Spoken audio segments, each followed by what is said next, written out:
आज बात करेंगे हम संक्रमण तत्व ट्रांजिशंस मेटल्स। इस वीडियो को शुरू से लेकर अंत तक देखिएगा। क्या होता है संक्रमण तत्व? संक्रमण तत्व में द्वितीय और तृतीय एलिमेंट का जो साइज एक समान क्यों रहता है? क्यों वेरिएबल ऑक्सीडेशन स्टेट पाया जाता है?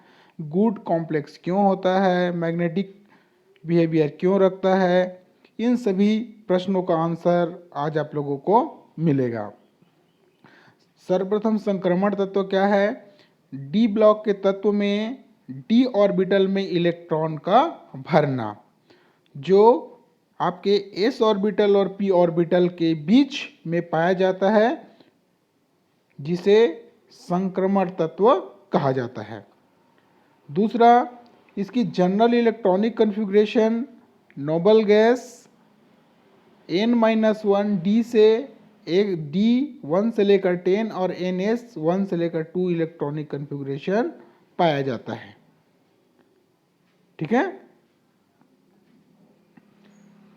ट्रांजिशंस मेटल्स को 4 ट्रांजिशन सीरीज में डिवाइड किया गया है। फर्स्ट ट्रांजिशन सीरीज, जिसको 3D सीरीज कहा जाता है, जो स्कैंडियम 21 से लेकर जिंक 30 तक होता है, जिसका general electronic configuration argon 3D 1 से लेकर 10, 4s 1 से लेकर 2 होता है। दूसरा सेकेंड ट्रांजिशन सीरीज, जिसे 4D सीरीज कहा जाता है, जो इट्रिबियम 39 से लेकर कैडमियम 48 तक होता है। General electronic configuration krypton 4D 1 से लेकर 10, 5s 1 से लेकर 2 होता है।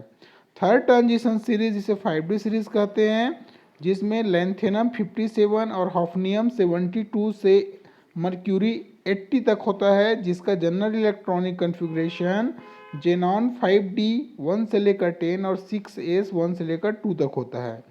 फोर्थ ट्रांजिशन सीरीज, जिसे 6D सीरीज कहते हैं, जो एक्टिनियम 89 से लेकर 104 to 112 तक होता है, जिसका general electronic configuration radon 6D 1 से लेकर 10 और 7s 1 से लेकर 2 तक पाया जाता है।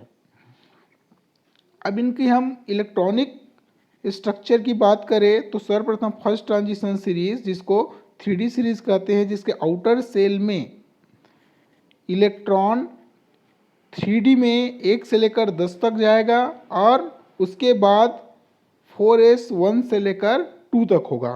तो यहाँ पर देखिए स्कैंडियम से लेकर जिंक तक है, जिसमें 1 से लेकर 10 तक इलेक्ट्रॉन भरा हुआ है, उसके बाद 1 से लेकर 2। तो एबनॉर्मल बिहेवियर 3D सीरीज में आपका क्रोमियम और कॉपर में देखने को मिलता है। दूसरा सेकेंड ट्रांजिशन सीरीज, जिसमें 39 से लेकर 48 तक है, जो इट्रिबियम से कैडमियम तक पाया जाता है, जिसमें आपको ठीक है एबनॉर्मल बिहेवियर के रूप में हमें कुछ एलिमेंट्स को फाइंड आउट करना है। तो कंपैरिजन से हम फाइंड आउट करें। मैंने आपको क्रोमियम और कॉपर का फर्स्ट ट्रांजिशंस के लिए बताया, सेकंड के लिए आपका नियोबियम, मॉलिब्डेनम, रुथेनियम से लेकर आपके सिल्वर तक एलिमेंट्स में एबनॉर्मल इलेक्ट्रॉनिक कॉन्फ़िगरेशंस पाया जाता है। उसी प्रकार से आपका थर्ड ट्रांजिशन सीरीज, जो 5D सीरीज कहा जाता है, जिसमें हमें प्लेटिनम और गोल्ड में एबनॉर्मल बिहेवियर देखने को मिलेगा। अब मैंने आपको प्रश्न किया था कि सेकेंड और थर्ड ट्रांजिशंस एलिमेंट का जो साइज होता है एक समान होता है। क्यों होता है? क्योंकि उसमें लेंथेनाइट कॉन्ट्रैक्शन पाया जाता है। लेंथेनाइट कॉन्ट्रैक्शन की वजह से द्वितीय और तृतीय संक्रमण तत्वों का आकार एक समान होता है, लेकिन प्रथम संक्रमण तत्वों का आकार आपस में समान नहीं होता, क्योंकि उसमें लेंथेनाइट कॉन्ट्रैक्शन का प्रभाव प्रथम संक्रमण श्रेणी में नहीं पाया जाता। ठीक है। दूसरा, इसमें वेरिएबल ऑक्सीडेशन का स्टेट क्यों होता है? संक्रमण तत्व में हम जानते हैं कि संक्रमण तत्व में जो एलिमेंट होता है, यदि स्कैंडियम से लेकर यदि मैग्नीज तक की बात किया जाए, वहाँ तक के एलिमेंट में हाफ फील्ड होते हैं। उसके बाद आयरन से लेकर जिंक तक होते हैं, उसमें फुल फील्ड पाए जाते हैं।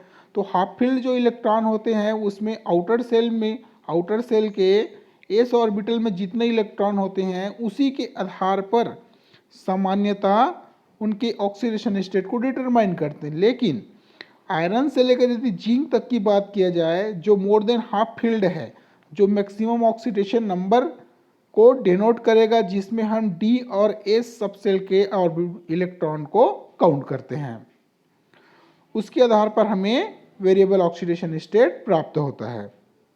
ठीक है।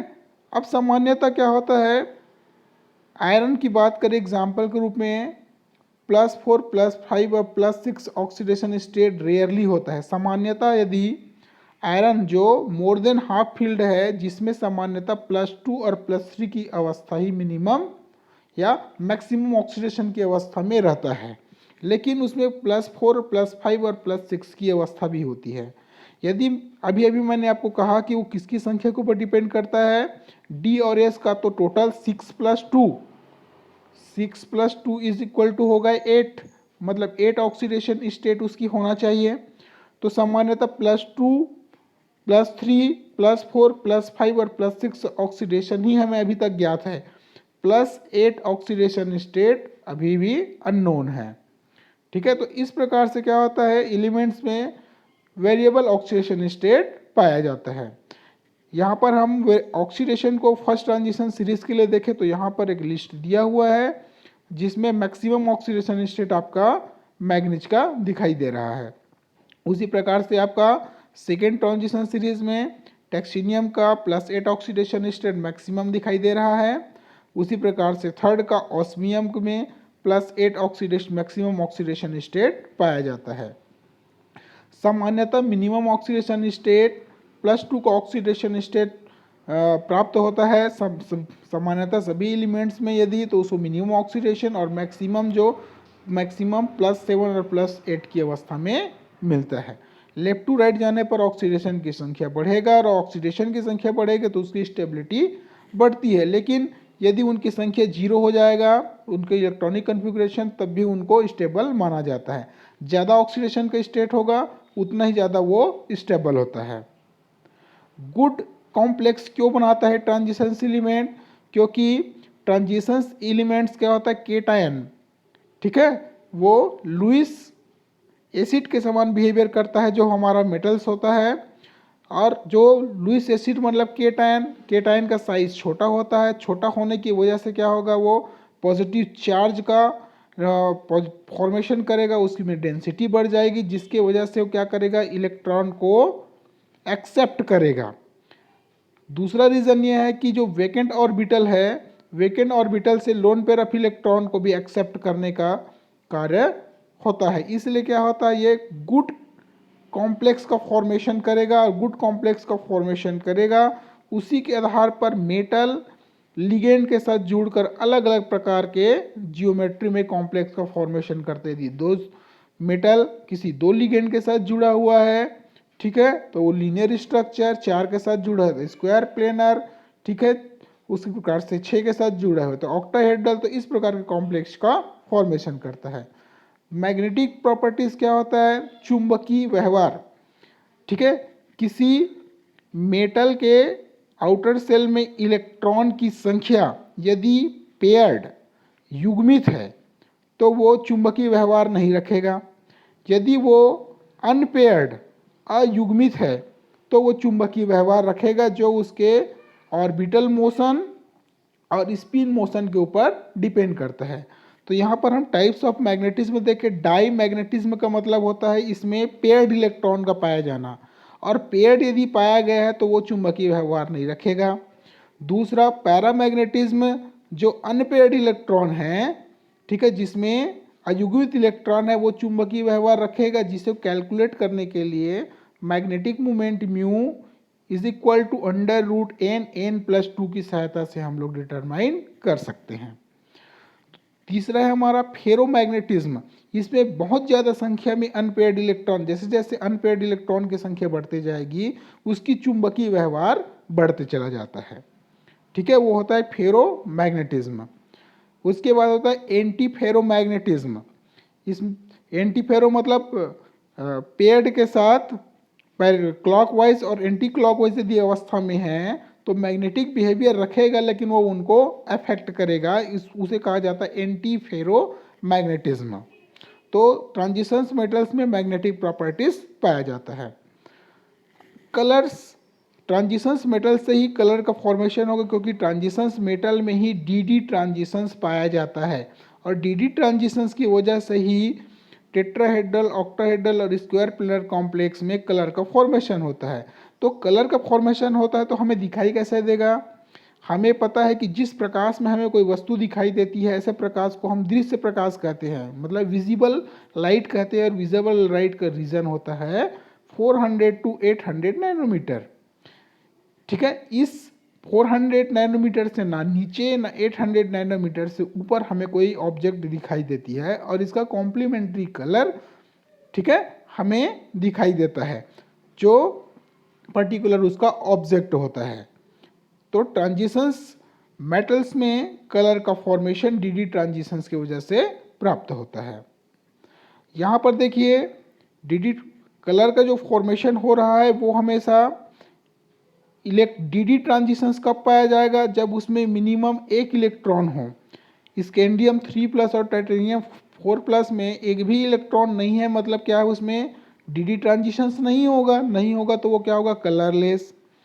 इसमें टाइटेनियम 3+ में एक इलेक्ट्रॉन है तो पर्पल कलर देगा।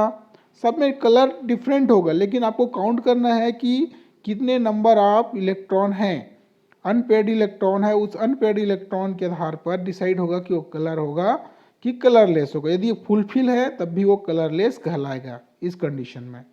ठीक है, उनके साथ साथ इसमें किन किन चीज़ों को हमें ध्यान में देना है? Change in unpaired electron in splitting energy, splitting energy जैसे ही परिवर्तित होता है उनके आधार पर भी हमें ध्यान देना है। दूसरा, मेटल्स और लिगेंड का जो चेंज होता है, मेटल लिगेंड चार्ज ट्रांसफर के आधार पर, metal ligand charge transfer, crystal field theory और लिगेंड फील्ड थ्योरी के आधार पर भी इन्हें एक्सप्लेन किया गया है। दूसरा, मेटल जो होता है वो गुड कैटालिटिक प्रॉपर्टीज भी रखता है, गुड कैटालिटिक प्रॉपर्टीज रखता है। तो उनके लिए हमारे पास ये लिस्ट है। ये लिस्ट बहुत ही ज़्यादा महत्वपूर्ण है जो हमेशा कंपटीशन एग्जामिनेशन में पूछा जाता है। ठीक है, एक पीएससी के एग्जामिनेशन में एडम कैटलिस्ट क्या होता है ये पूछा गया था, जिसमें प्लेटिनम और प्लेटिनम के ऑक्साइड, ठीक है, सिलिकॉन्स में, नायलॉन 6 में, पॉलीथीन प्रोडक्शन में किसका उपयोग किया जाता है। तो ये कैटालिटिक प्रॉपर्टीज़ का लिस्ट है जो आप लोगों को याद होना चाहिए। वॉकर प्रोसेस में किसका उपयोग किया जाता है, ठीक है, फेंटन रिएजेंट क्या होता है, हैबर प्रोसेस में अमोनिया के निर्माण के लिए क्या कैटलिस्ट उपयोग किया जाता है। ठीक है, तो ट्रांजिशंस मेटल कैटलिस्ट के रूप में कार्य करता है। उसके बाद है मेटेलो एंजाइम। ठीक है, कुछ ट्रांजिशंस मेटल हमारे शरीर में एंजाइम के रूप में रहता है इसलिए मेटल है, और एंजाइमेटिक बिहेवियर रखता है इसलिए इसको कहा जाता है मेटेलो एंजाइम। सिंपल वे में जो क्या करता है, प्यूरिन मेटाबॉलिज्म नाइट्रेट के लिए कार्य करेगा, यूरिया के फॉर्मेशन के लिए मैग्नीज कार्य करेगा, ऑक्सीडेशन के लिए आपका आयरन 2 और आयरन 3। आपको पता है कि आयरन कहाँ मिलता है, तो मेटेलो एंजाइम के रूप में कौन पाया जाएगा, एल्डिहाइड ऑक्सीडेस क्या कार्य करेगा, ऑक्सीडेशन का कार्य करेगा। नाइट्रोजिनेस में एक मेटेलो एंजाइम है जिसमें आयरन और मॉलिब्डेनम डाई नाइट्रोजन फिक्सेशन का कार्य करता है। तो इस प्रकार से बहुत सारे मेटल्स होते हैं जो एंजाइम, ठीक है, जो एंजाइम डाई ऑक्सीडेस या एमिन ऑक्सीडेस ऐसा वर्ड आपको दिखाई दे मतलब वो एंजाइम है।